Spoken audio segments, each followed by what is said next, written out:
Hello and welcome to episode 41 of The Hex with Daniel Robertson, Armand Kafai, John Arnold. It's our Dirk Nowitzki episode, and in honor of Germany winning Eurobasket, perhaps. It just works out that way sometimes. But we have got lots of MLS to get to this week, a little bit of U.S. national team left over, and a change in the FIFA calendar that we're going to talk about. So we have got 6 topics. Let's get right into it. Guys, MLS had 15 games on Saturday night. Not sure why there wasn't any Sunday night soccer, by the way, but the entire league played, and there were only 3 draws, which means we had 12 winners on Saturday, which means there's lots of winners of the week to choose from. Armand, you get us started with your MLS winner of the week. So I told you I would do something a little bit weird because John, I guess, encouraged me to, do some weird stuff. No, we didn't. Yes, you did. Clearly. I said stick with a team. Yep. I'm going with the weird. It's the battle for a 9th spot in the Western Conference, guys. The topics everyone wants to talk about. It is. You went to him first as well.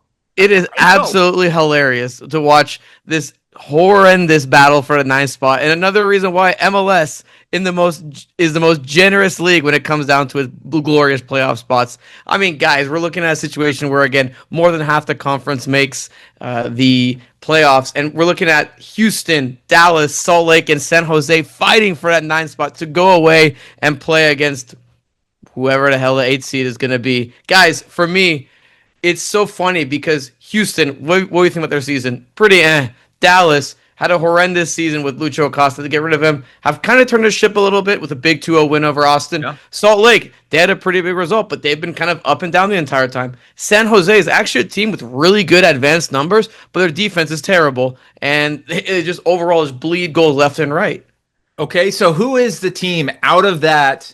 If you look at the 9th, 8th seed, which one of those teams could actually make noise in the playoffs, do you think? Maybe pick off a high seed, Armand. He's going to pick which San one of the Jose teams would actually make the playoff? I guess is Sure. Because there would be the 9 seed. To me, I think Salt Lake with Pablo Mastroeni. You have him as your manager. He's pulled off results in the past.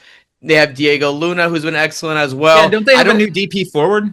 Exactly. Yes, they do as well. They got from Botafogo. So, when you go through the rest of them, San Jose, you have Bruce Arena and co., but their defense is just so leaky. Dallas is so hot and cold, and we don't know who the hell their goalkeeper is going to be for the rest of the year. Could be Claudia, could be Jacob Jackson. Is Martin Paz going to come back? We don't know. Houston, their offense is just really stagnant when they play quite a bit. They just can't produce, strong chances under Ben Olsen. So, for me, it would probably be Salt Lake, San Jose, Dallas, Houston.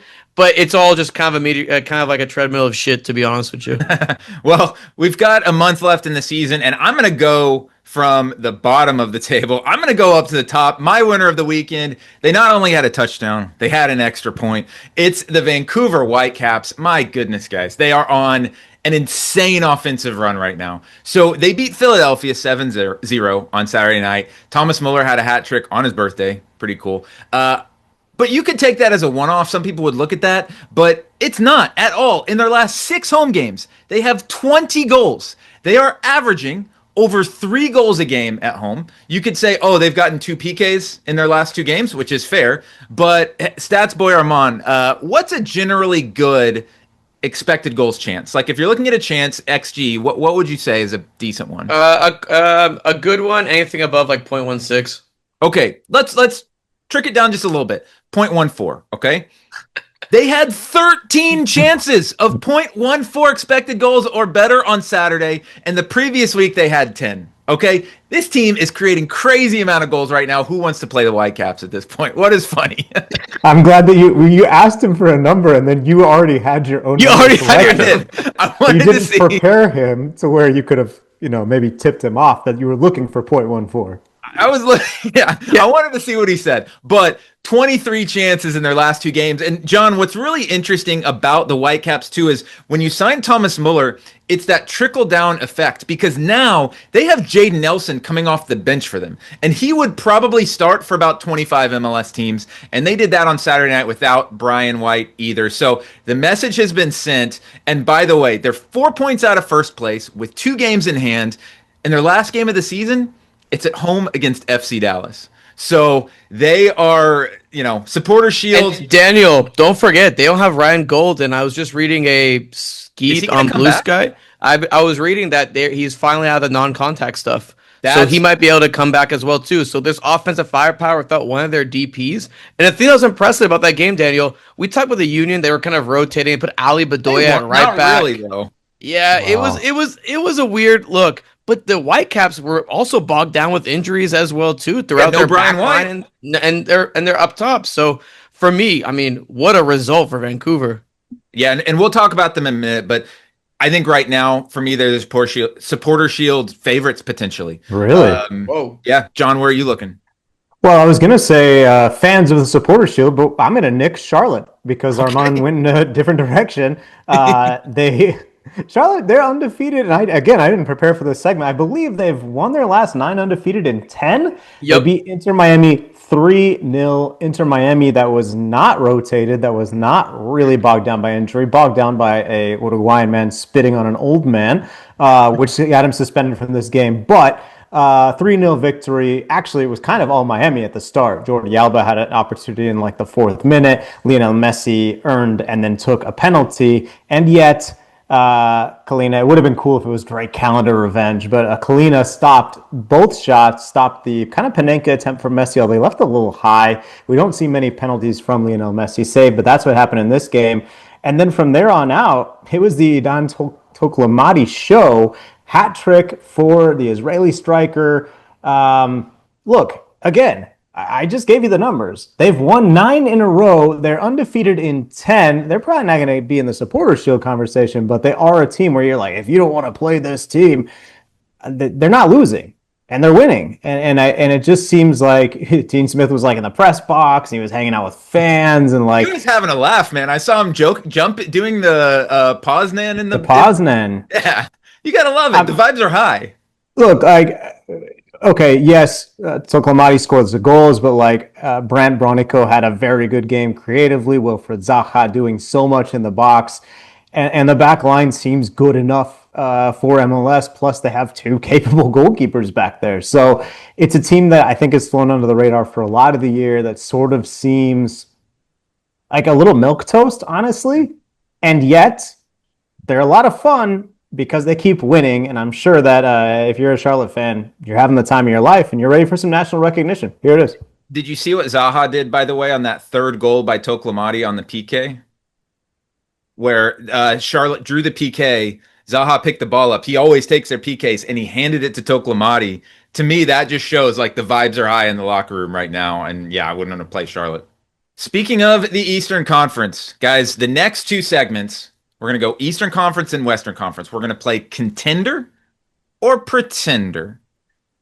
So we're going to look at the teams and say, is this team kind of right in the middle of the pack in that conference? Do we consider them a contender for MLS Cup, or are they a pretender? And let's go ahead and since we just talked about Charlotte, we'll save them for the end. Let's first go with Columbus.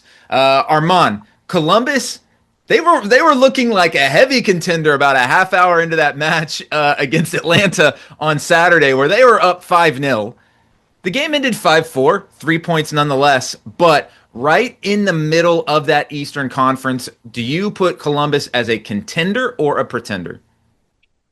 I want to say contender, but I'm feeling like they're a pretender, guys. I mean, they haven't really been super amazing over the last month. I mean, we saw the game where they almost blew a 5-goal lead, which is, to me, just absolutely first off, amazing to get to 5-0, but almost as bizarre to blow a 5-goal lead in this situation. Abu Ali it seems like it's going to take him a little bit longer. He did score, but it seems like it's going to take him a little bit longer, I think, to fully acclimate into the system, which is totally fine. I mean, expecting a summer sign to acclimate straight in, I think is kind of crazy. So, yeah, exactly. And you have a guy like Rossi. But for me, I like Nancy, but I don't see the contender of them guys. And we saw what happened last time in the playoffs too.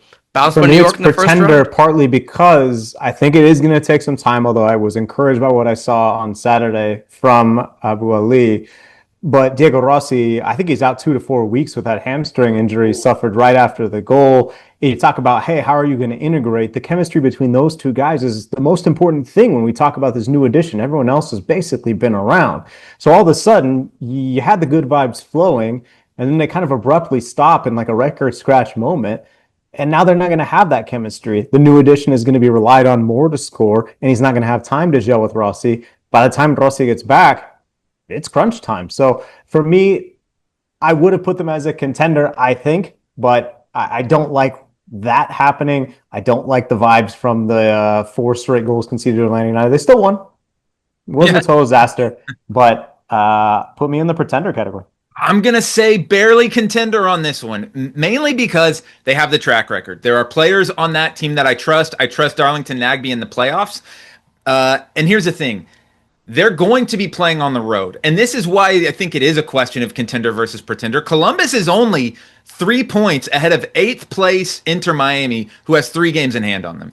I think it's very unlikely that Columbus is going to have any sort of home field advantage, but they have only lost 3 times on the road this season in 12 games. So I think Columbus, if there's any team in that bottom half that knows how to win on the road, it's going to be Columbus. Let's go to the next one. Let's talk about Nashville. Nashville's been hot. They've been cold. John, do you see Nashville as a contender or a pretender? Pretender, I think they are too reliant on a couple players. Sturridge scores the goals. Andy Nahar creates a lot of danger down the right side. We know how Walker Zimmerman defends, but right now they just don't look they don't look like the team they were a couple months ago, right? They've lost 5 out of their last 6. I don't know if the blueprint is out because it seems like they're kind of trying to do a lot of the same stuff that teams could have seen before. It just doesn't seem to be connecting as well. Those individual players are dangerous, and obviously Hani has to be in the conversation as well, a guy with experience, a guy who has helped the team arrive in very good moments. But when I talked to Andy Nahar at All-Star, they were talking about being the first ever Tennessee team to win a league title in American pro sports. I think that's a bridge too far, and for me, that's why I say, if that's the goal, they're a pretender. I'm going contender. Again, another one for contender for me. Everyone can win. No, and here's the reason why, guys. There is one indicator of success in the MLS Cup playoffs. Here goes expected goal difference, Rance. Here we go. Differential. Non-penalty expected goal difference. If you're top 2 in the conference going into the playoffs, you typically make MLS Cup. It's like a 7-year track record. Who has the best expected goal difference in the Eastern Conference? It's Nashville. They have a better than Philadelphia, better than Orlando, better than Miami. And by the way, Cincinnati, we're not including them in this one, but they're way down the list. A Cincinnati team that beat Nashville on Saturday. But I really liked what I saw against Nashville in that game. Yes, they lost, but it was a last-second goal against Evander. These things happen. Best goal differential in the Eastern Conference. And I think they prove they can stick with them. They've allowed the 3rd fewest goals. My worry with them is goalkeeping, as always. I think they're going to have the goalkeeping disadvantage. And unless they're playing Miami, they're going to have the goalkeeping disadvantage in just about every game. But for me, Nashville contender. Armand? I have as a contender too, Daniel. Not because they're expected goal difference or anything, even though I thought I was supposed to be the guy that pulls that up, but you're taking my shine a little bit. I love it. Twice already in 2 segments. I know, you're killing it. But when it comes to Nashville, I actually just really like the way that they play, and I think they play in a way that's super dynamic. It can cause issues, especially on the break, and I think they're going to be a dangerous team depending on where they land. Do I think they're going to be a top 4 team? I'm not really sure. They've dropped so many games, but yet they're only 3 points out. What's up? They're not a contender if they're not top 4. Well, Columbus wouldn't be a contender either. Yeah, that's why I said pretender. That's a good point. I don't think that seeding necessarily matters as much. I agree. So you're saying that you don't think they have what it takes in the table, but they could get to the final 4. Exactly. Okay. I think a now. team really wouldn't be worried about them if they go on the road. I'm not like, oh, Nashville's screwed. I think BJ Callahan can set them in the proper way to go forward, but I think it's also going to be pretty difficult. Real quick, I know we got one more team. You said, oh, I like what they showed in defeat at Cincinnati. Did you like what they showed in defeat at home against Atlanta United, Daniel? Did you like what they showed? Which Nashville loss at home to St. Louis, NYCFC? Expected goals. Those were on the road. Yeah, but yeah. All right. Well, we know how John feels about Charlotte. So John, I held my tongue where you were talking about them as the winner of the weekend. Yes, they've won 9 games in a row. For me, they're a pretender. Not everyone can be good in the top 4. Total pretender. I'm going back to expected goals. They've won 9 games in a row. Bully for them. How many times did they win the expected goals battle at all? Barely. If you take out their wins against DC and Toronto, they are negative 2.2 expected goal difference in this 9-game run. I think they're getting lucky right now. They're beating bad teams. They give up way too many chances. They just beat Miami. They just beat Miami on XG and on the scoreboard by more than they beat them on XG. Miami. Are Miami a pretender? Yeah. They might be. We should have included that one. Armand, what do you think about Charlotte? I wanted the stats boy me once say pretender, but look, when you win 9 in a row, can we call them a pretender? Like, seriously. I know that's crazy of you. I think that's absolutely nuts of you. They put in Toklamani in there, who seamlessly has gone to the lineup replacing Ajimon. Zaha looks great. The team looks like they have an actual identity, and that's something that I really struggled with last year with Dean Smith. They were kind of boring, and it's like they're gonna sit around. I think they're a contender. But I have one caveat. Has Dean Smith learned from what he did last year against Orlando? Because that was a horrendous playoff I was series. just about to say, let's talk in the first round when they lose to Orlando in 2 games. Yeah, like that was, he didn't know what to, like he was setting up like he didn't know what to do basically. Has he written his wrongs? Because if so, they're a contender. If not, see you later. We're gone. Bye. John, you're in the contender, right? Yeah, well, I mean, look, and we haven't even mentioned the name Pep Biel on this show, right? Like, he's not going to make them worse from the opening whistle. He's a very good, very creative player. They have the weapons. Yeah, maybe they show a little more restraint than a team with as many great attacking players as they have should. But I was a doubter for most of the year, but this stretch has really proved it to me. Plus, Sir Minty's just at a camera with a big old lance. So, ooh. Going to the Western Conference, contender or pretender, we've got 3 teams, and let's get started with LAFC. Armand, contender, dude. I mean, that I'm not even hesitating with that. Look, I know they've drawn a couple games here or there, but Son has made them so much better. With Son, with Boanga, which John's always mentioned, how he came from Gabon during the went to Gabon, scored a hat. Have to do it in the playoffs too. And now he's traveling everywhere. He knows what to do. Scored a hat trick again against the San Jose Earthquakes at Levi's Stadium. They just look so good. Mark Delgado, I think, has been really good throughout the year. I know they're missing Igor Jesus, but I mean, I don't think he's that big of a loss. You have a guy like Nkosi Tafari who came in. I personally don't think he's that big of a loss. But even Nkosi Tafari who came in and replaced Aaron Long of SDI, he's quietly actually done a pretty good job. For me, they're contenders, but it's mainly because of Son. I mean, guys, I know it's super early. I don't want to get ahead of myself. Outside of Messi, he's looking like probably the best DP signing, as he should. They spent $26 million on him that they've done in MLS history. He looks fantastic, motivated. He's loving it, and I love watching LAFC with Heung-min Son. Give me a contender. John, you agree? I do agree, and it's because of the chemistry between Son and Bouanga that we saw not just develop throughout the game on Saturday, but from minute 1. These guys have not had a lot of time on the training ground together because both were involved for the national teams. They're both the most important players for their country. Yes, even though Aubameyang is on Gabon, I think Bouanga and Son are like the critical players for their national team, so they haven't had a ton of time, and yet Son scores minute 1. He's already setting up Bouanga for 2 more goals by minute 15. They don't get to play the Earthquakes every week. They don't get to play in front of a Levi's Stadium crowd of 50,000 people every week, which I think had a lot of good energy, good vibes.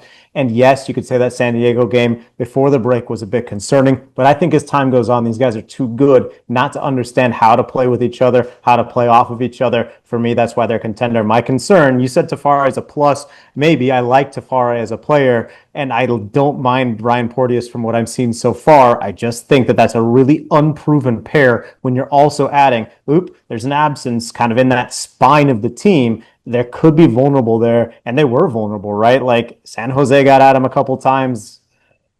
That's my concern for sure, but I think that attack papers over the issues they might have at the back. John, you said one thing in there that makes me have them as a pretender. And that is that they are not beating good teams. They're beating up on bad teams. And if the MLS Cup playoffs were made up of the bottom half of the league, which would be very weird, they would be far and away the winners. But here's the problem. The well-coached teams, the well-structured teams have a real way to play LAFC out of the game. And now, obviously, Son is a great player to add on this that could completely change things. But if you look at their games, they've lost to Vancouver. They drew Vancouver. They lost to Montreal. Minnesota. They've lost to Seattle. They've lost to a lot of the teams that they're going to be playing against. And that being said, I do think they are going to make a crazy run up the table because if you look at their last 8 games, 2 versus RSL, St. Louis, Atlanta, Toronto, Austin, Colorado, they're probably going to finish top 2 or 3 seed in the West. Now, let's go to Minnesota. I am fascinated to see what we say on this one. I'm going to start off with Minnesota, and I will go pretender. I do not think Minnesota, who, by the way, if any Minnesota United fans listening right now, they probably got the 50 Cent face, why is he saying F me for at this point? What did they do this weekend? They went to San Diego and they won 3-1 at the current best team in the Western Conference, and yet I'm calling them a pretender. Armand, do you know why? Something expected goal difference. Something expected goal difference. They have the worst in the top 5 of the West, and we saw it. It was against San Diego. It was the same San thing. Diego team. I wonder if Mikey Varas is sitting in his office right now thinking, man, I fell right into their trap on Saturday night. Because what did they do? They had 34% possession. They gave up all of the chances. They scored their 3. But that is exactly what Minnesota wants to do. I don't think that's sustainable in the playoffs, though. Yeah, that's why they're a pretender for me as well, man. You kind of underplayed what happened on Saturday. Dane St. Clair, I believe, made a dozen saves, maybe even more. If that's the plan, it's not a very good one because usually Chucky Lozano and Andres Dreyer and the other San Diego players are going to score those goals, and so are the other teams that are playing in the Western Conference. Right. Great night for St. Clair. Great night for Minnesota. Look, they got the result. They were good on the set piece. And I will say 1 goal was in set piece, 1 goal was in transition, and then there was the wild chip from midfield. That's a fun watch if you haven't seen it yet. So they score in different ways. It's not that they're only bashing the set piece button, but I think they're overly reliant on those types of moments in attack. And more concerningly, the fact that they gave up as many chances as they did. Great night for St. Clair, good night for the club because they get 3 points. But for me, to contend for the title, they're not there. Pretenders for me too, guys. I mean, and it's pretty straightforward. I think you can game plan them out of what they want to do. And we've seen teams actually do that, right? If you look again at what San Diego did on Saturday, I think they played a really good game. Minnesota squeaked by a goal, and then kind of everything kind of went to shit for San Diego. But when it comes to Minnesota, I think you can game plan them out of a game. You can say, okay, take the ball, create with the ball. We're not going to get in this transition situation. And I think there are ways, a team can step to do that, right? I know Austin had a bad result against Dallas this past weekend, but right now Minnesota slates play Austin. Nico Estevez figured out a way to do that can figure out ways to do that against Minnesota. I think teams can definitely figure out ways to do that. I think they're easy to beat. I don't know if that makes sense, especially in a situation to where you have to go into a PK shootout versus, okay, it's going to be aggregate. If it was aggregate, it's a little bit different, but the PK shootout, I think definitely plays a little bit different. That's why for me, I had them as a pretender, and if I was a lower seed, I'd be hoping to play Minnesota. Maybe some famous last words. Was that your Open Cup prediction there, by the way? No, because it's a one-off, so I think Minnesota will win that game. And it's away. Yeah. Yeah. Okay, last one. You guys know my feelings on Vancouver. John, pretender or contender, Vancouver Whitecaps? They've got to be a contender. I mean, this is a team that made it to the CONCACAF Champions Cup final, and we thought, oh, well, kind of fluky, but good job. And then what have they done since then? They've continued to play the same way and added Thomas Muller, who scored a hat trick. I mean, there's really not all that much more to say. This is a team that's going to contend, I agree with you, for the Supporters' Shield and for MLS Cup. I have them as contender too. I hate that we all agree on this. Was that a bad thing? I guess great minds think alike, right? I probably could have picked better teams for the West. For the East, we did. I mean, you should have picked the Colorado Rapids. I mean, clearly a contender. The one that wants to talk about all these garbage teams down at the bottom of the table. The Rapids game was fun this weekend, man. If you catch the highlight, if you're deep in the highlight hole, catch that one. It's a good goal from not Paxton Aronson, but basically Paxton Aronson in the 96th minute. Pretty awesome. The funniest thing is the highlight package of the Vancouver Philadelphia game. There's a couple of non goals in there, but basically everything is goal, goal, goal, goal, goal, goal. When it comes to Vancouver, I mean, guys, there's not much to say. They went through that really rough patch, like right after It was the hangover. Right after a CCC. But outside of that, man, they've been really good. And again, when you add a guy like Thomas Muller, who looked really good on Saturday, I think you have to be a contender in this situation. So I have them as a contender. What if MLS Cup is in Vancouver? By the way, like, what a change of fortune, or well, I guess fortune or news. Remember, we were worried that this team might get relocated. Yeah, that's a good point, and I guess they still could. But yeah, crazy. We are about a week separated from the national team's 2-0 win over Japan. Obviously, totally flipping the script on the game against South Korea. We just want to talk a quick stock report. Armand, really quick, who are you looking at with the most recent camp, the last couple games, like with stock up right now? I feel like we might all say the same thing. Alejandro Zendejas, guys. Like he was absolutely he was really good in that game. Almost kind of like almost a dual 10 with Pulisic. I think a lot of U.S. men's national team fans don't like him because he's had Latino. some kind of. I'm kidding. Well, I'm kidding. Well, that was kind of wild, John. I'm joking. But I think it's because he's had some kind of lackluster performances with the national team. But when you look what he's done at Club America, he is their literal number 10. I mean, he's been great for the year, and he's a leader of arguably the biggest club in North America. When it comes down to Zendejas and the goal he scored as well, he looked great paired with Pulisic. I loved what I saw out of him. I hope I'm not stealing a second one, but I'm gonna throw another one quickly out there. I thought Christian Roldan had a really good game as well, too, guys. I thought he had a really excellent game. Yeah, no, absolutely. And I think we said this on the last show. I see Roldan as a guy that, like, absolutely he's stock up for me because you're looking for those one or two players you make onto the World Cup roster that can play like 3 or 4 positions that are good locker room guys. I see Roldan on that list. And then the other name I got to mention, I know we said it last time, but Fuller and Balogun, we said after he came on for 20 minutes against South Korea, the team looked much better. We were hoping to see that carry over to the starting role against Japan right now. And by the way, Ricardo Pepi scored 2 goals last weekend for PSV, which obviously he didn't play in the national team, but that was awesome to see because right now for me, it's Balogun, it's Pepi. There's just a huge gap between anyone else on that forward line, John. And my player with the stock up was Ballo. I think that it was more of a stock confirmed, right? We know that this is what he's capable of. We know that I think people have been kind of lackadaisical about concern in the forward slot. Oh, Aubameyang. Ajiman had a bad Gold Cup. Yeah, but like you think that Balogun's going to be there, Pepe's going to be there, and maybe one other guy's going to be there, and Balogun kind of confirmed that he's the first option right now. Well, and if for no other reasons, Tuesday's game was nice because it was a little bit of a reminder, and like I said this on the show where we had the panic meter and mine was lower. You need the good players in the game a lot of times, and bully for Berhalter, his team may win MLS Cup. Bully for some of these guys who've shown well. Yo, you're sending a lot of bullies today, man. I don't know. Am I saying that a lot? In this economy? It's kind of a Teddy Roosevelt situation, you know? Just get the good players in, and it's like once we got the good players in the game, the team played better. The 3 at the pack looked great. So bully for Coach Pochettino as well. Perhaps he had a stock. Do you think he would understand if you said bully for you, Coach Pochettino? Do you think he would know what you were talking about? Absolutely not. I don't think he could be a fan of Parks and Rec. No way. What if he met Amy Poehler and geeked out? That would be like possible, but unlikely. You know there is some like Netflix show that he's like very into that. Like, I mean, look, like most people, and especially I think someone who's like, yes, I want the U.S. national team job, have some sort of like, we always talk about, oh, Antoine Griezmann loves the NBA, and a lot of the players are like, oh, if I met LeBron, it would be so amazing for me, or guys who idolized Kobe.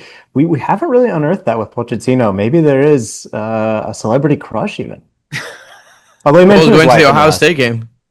Yeah, but you could tell that he wasn't like, oh my gosh, That I was a finally get Fox to meet thing. Ryan Day. That was Right. like that was a media thing. What would make him genuinely excited? Who's he going to be actually happy to see? That's the biggest question heading into 2026 about this team. Looking back to Liga MX, south of the border, there was a Clásico that caught the headlines this last weekend. Chivas beating Club America. But one of the biggest stories was actually on Friday when Rayados in Monterrey announced Anthony Martial, the Manchester United. Would they call him a legend? I'm not sure if they'd call him a legend, but very good player for a little while. Sevilla, ex Monaco. They announced Martial, another name of those kind of fringe European players that are going to Mexico. John, what does this kind of mean for Liga MX? Another team signing another big European player, and a team that's they signed a lot of those. But what does that kind of mean? Is this another tipping point? No. And actually, I think that's why it's notable because it's not really going to be earth shattering. Two things to understand about this deal. First of all, Monterrey exists on its own plane, the city. Monterrey and Tigres, they get covered by a regional media. The national press generally does not cover them in the same way. Yeah, they'll nod at them. Yes, they're kind of foils, but it's made waves in Monterrey. I don't think it's made waves really nationally. However, I think that's kind of a good thing. Monterrey for so long was this team that was desperate to sign a Gignac to answer the crosstown rival. They've got this big foreign player who immediately acclimated to Mexico, both on the field and off. Why can't we do that? They brought in all these random players. I think the pressure's off now, partly because of Sergio Ramos arriving, Sergio Canales arriving and performing well. This kind of Sevilla contingent that Martial is actually a part of, even though he's French, kind of coming back together. Ramos passed through Sevilla, Canales, Lucas Ocampos, Oliver Torres. All these guys had that sort of. Now, Sergio Canales was on the other side of Sevilla, but all these guys kind of understand the dynamic of La Liga, of that city. So I think that's relevant and that's important. The biggest thing to me is that this signing is really reflecting what's happening on the field. Rayados haven't really truly replaced Funes Mori.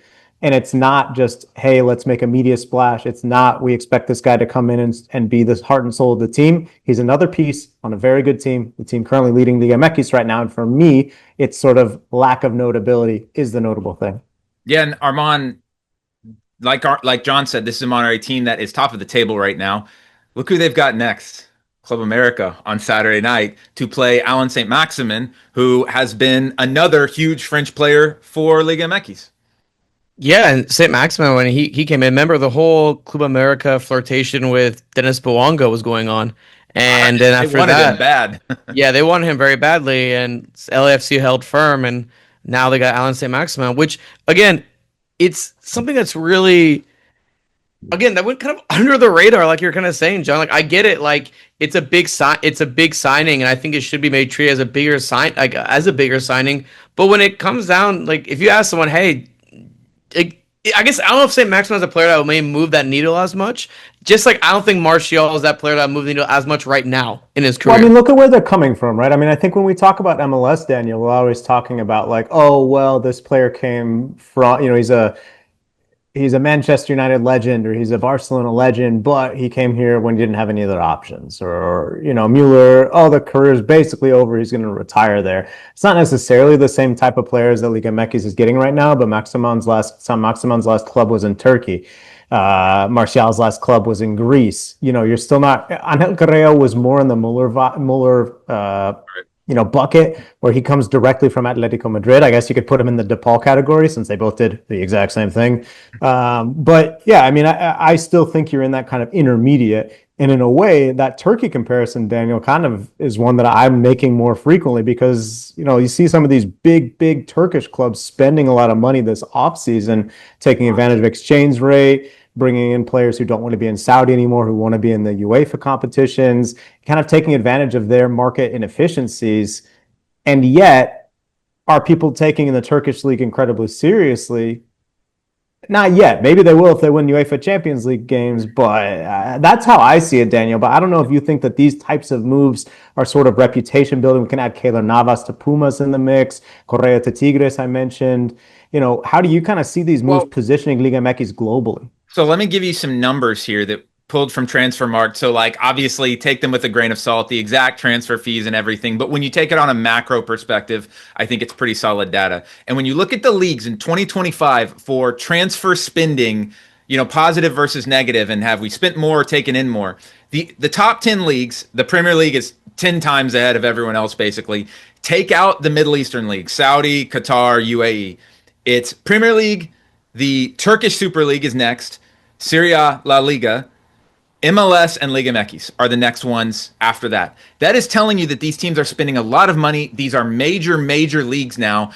Are people in Europe ever going to care? Do we want them to care? Do I care if they care? I don't care if they care. But I want the league to get better, and these values are in. And so let's take these combined for a second. If you combined MLS and Liga MX, they would go ahead of La Liga. So it would only be basically EPL and the Turkish League and Serie A that have spent more at a deficit than MLS had. And, we talked a little bit about, there was an article in The Athletic recently. Felipe Cardenas wrote about kind of Liga MX and a sleeping giant.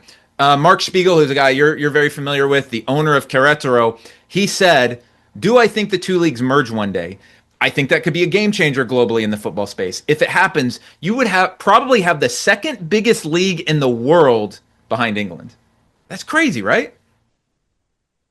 Yeah. But I mean, it's also something that I think these leagues can aim for independently too. And I've been trying to sort of achieve independently and together with Leagues Cup, which we talked about a lot during the tournament, before the tournament.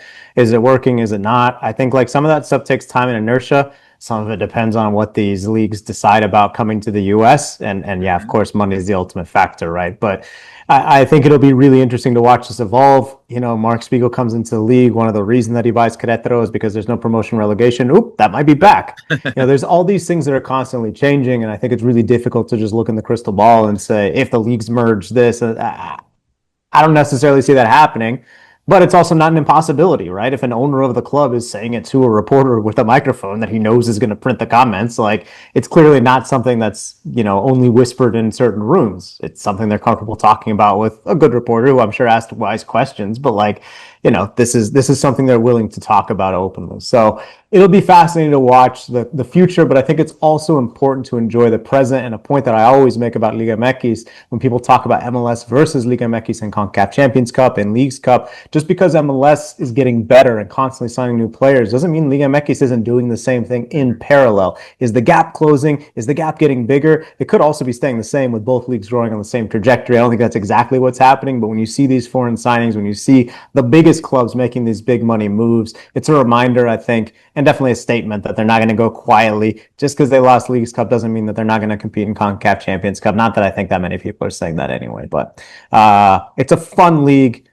Martial will make it more fun. Sam Maximan has already made it more fun. Kaler has already made it more fun, saved a penalty this weekend. Yeah. And there's going to be more reasons to tune in as clubs keep being ambitious. Do we want them to merge, guys? Like, I mean, we could talk like 45 minutes on that. But it depends, right? Like, it all depends on what else has changed. I say no right now. My gut instinct is definitely not. But at the same time, like, if Liga MX teams are here 20 times a year anyway to play quote unquote home games, well, at that point, what's the point of merging? Exactly. But not even, yeah, but what's the point of merging? But also, what's the point of like still having Puebla?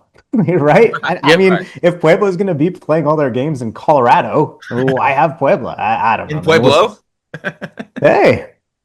Rounding us out for the week, FIFA had their council, wherever they do those sorts of things, on last week. At nice hotels. At very nice hotels. And the match calendar was approved for the upcoming year in 2025, I guess, to 2030. And there's plenty of days around, plenty of different things around it. But one thing we want to focus on today is we are going to see a pretty significant change. And right now, last Saturday, we finished up the international break. It was a 2-week break. And for fans of European soccer, these 2-week breaks in September and October are kind of ridiculous for MLS too, like for just about everyone, where you come back and you play 2 games in your league and then you take 2 weeks off and then you come play 3 more games and a whole bunch of Champions League games and then you take another couple weeks off. And the travel in September and October is crazy for players. And obviously this window it's huge because it's a World Cup qualifier, but other years this September October window is like UEFA Nations League and stuff that's like not really high on the list.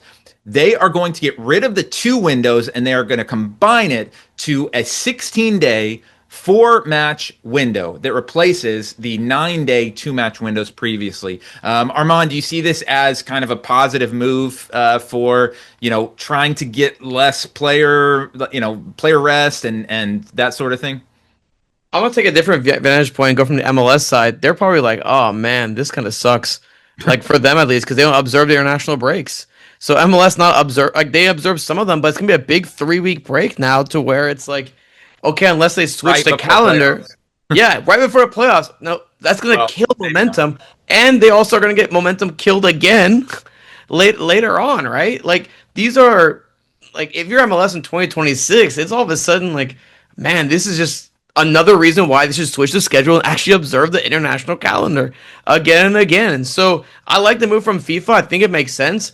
Again, but from an MLS standpoint, they're probably like, man, like we're not gonna have our players potentially for like 16 days, our key marquee players in a league that's consistently trying to grow. LAFC would be missing players if, let's say, schedule congestion happens, which the October 11th game against Austin FC is happening during international break. They won't have Son during that game.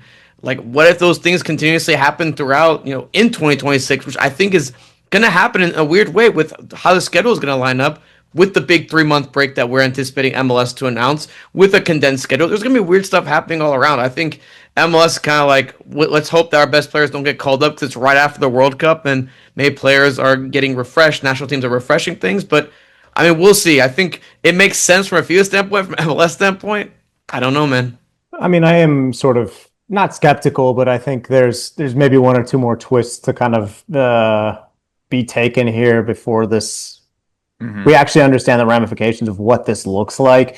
But I think overall, it's a wise thing. I've said, like, when we talk about should MLS and Mexican teams be in the Libertadores? No. It's too much travel, but could you do a centralized tournament that happens for a month, almost like a Leagues Cup idea? I think that would be cool. It doesn't really fit into what we're doing right now, but maybe, right? Same deal with international breaks. What do international managers always want? More time with their players. When they have a tournament, before the tournament, that pre-tournament camp is the most important camp. And then that tournament, they always enjoy that time together. Mauricio Pochettino shed some tears at the end of the Gold Cup run when they lose the final. Why? Because these guys are together for 30 days, living together, eating together, working together, having fun together, watching movies together.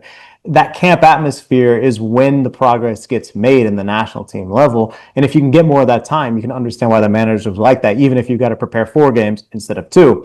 From the clubs, you get it as well, right? Not as much choppiness. You have more rhythm. And again, the players kind of stay together. There's not as much back and forth, which we all, I think, want because we want players to be healthy. We want them to perform at their best. We want them to be happy, right? So I think it's a good goal and kind of finds a nice compromise to what this issue is, which is we all love the international game. And in a lot of countries, most of the Americas, international games are more exciting, more meaningful. We're more passionate about it. Not everyone, Daniel. I know you're club over country over there. But for the most part, there's that, and still allows for the club games to be competitive, for the people paying the wages of these players, the bulk of the wages to these players, to have the player more at their disposal, to have more of a continual idea, and to be more in control of their own fitness plans, etc. So I think it's a good goal. I'm cautiously optimistic about it as someone who cares way more about the international game than the club game. I think it's a wise plan. Change is slow. And I'm interested to see what the inertia does and how that actually gets implemented. But I think in theory, it's a good idea. Yeah, and I think we're all on the same page of like fewer but longer breaks is a good thing for national team versus club team. What I'm coming away from this wondering is, and you said, John, change is slow.